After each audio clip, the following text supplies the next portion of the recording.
Bismillahirrahmanirrahim. Assalamualaikum warahmatullahi wabarakatuh. Alhamdulillahi hamdan katsiran tayyiban mubarakan. Asyhadu an la ilaha illallah wahdahu la syarikalah wa asyhadu anna Muhammadan abduhu wa rasuluh sallallahu alaihi wa ala alihi wa sahbihi wa sallama tasliman katsira. Amma ba'd. Saudara-saudariku kaum muslimin azani Allah wa rahimani wa rahimakumullah. Ketahuilah bahwasanya langit, bumi, gunung, perpohonan, semua adalah ciptaan Allah Subhanahu wa taala. Allah Subhanahu wa taala menciptakan semua itu untuk beribadah kepada Allah Subhanahu wa taala. Dan ketahuilah bahwasanya setiap makhluk itu takut kepada Allah Subhanahu wa taala. Bahkan makhluk Allah Subhanahu wa taala yang begitu kuat, yang begitu besar, yang begitu kokoh sebagai pasaknya bumi juga takut kepada Allah Subhanahu wa taala, yaitu gunung yang begitu kuat dan kokoh takut kepada Allah Subhanahu wa taala. Sebagaimana Allah Subhanahu wa taala berfirman, "Lau anzalna hadzal Qur'ana 'ala jabal la ra'aitahu khashi'ah mutasaddian min khasyatillah." Kalau seandainya kami turunkan Al-Quran ini kepada gunung, niscaya gunung tersebut akan takut kepada Allah. Mutasaddian min khasyatillah, dia akan terpecah karena rasa takutnya kepada Allah Rabbul Izzati wal Jalalah.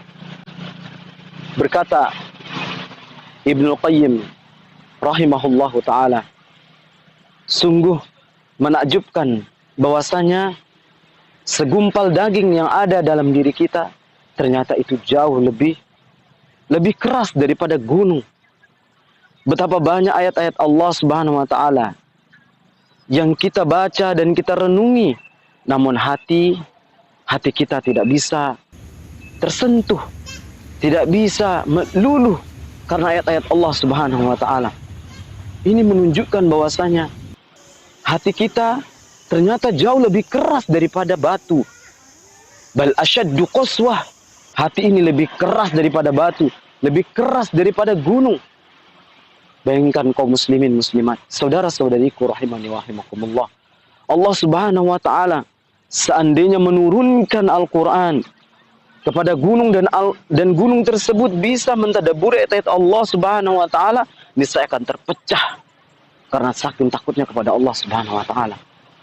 Renungkanlah wahai saudara-saudariku, kenapa hati kita tidak bisa tersentuh oleh Al-Quranul Karim. Betapa banyak ayat-ayat Allah Subhanahu wa taala yang menjelaskan tentang ancaman bagi orang-orang yang berdosa kelak di yaumil hisab. Mereka akan dilempar oleh Allah Subhanahu wa taala ke dalam neraka. Mereka akan disiksa oleh Allah Subhanahu wa taala dalam api neraka Jahannam wa iyazubillah. Namun hati kita tak pernah tersentuh dengan Al-Quranul Karim. Kaum muslimin, saudara-saudariku rahimani wa rahimakumullah. Maka Ibnu Qayyim melanjutkan ucapannya, maka pantas Allah Subhanahu wa taala menciptakan api untuk meluluhkan hati kita yang keras. Wa yazubillah, semoga Allah Subhanahu wa taala menjadikan hati kita menjadi hati yang senantiasa tersentuh dengan ayat-ayat Allah Subhanahu wa taala, menjadikan hati kita menjadi takut kepada Allah Subhanahu wa taala. Dengan kita membaca Al-Quran, hati kita menjadi lebih lembut dan senantiasa air mata kita keluar karena takut kepada Allah Subhanahu wa taala. Barakallahu fikum. Semoga nasihat singkat ini bermanfaat untuk saya dan untuk kaum muslimin muslimat. Subhanakallah wa bihamdika asyhadu an la ilaha illa anta astaghfiruka wa atubu ilaika. Wassalamualaikum warahmatullahi wabarakatuh.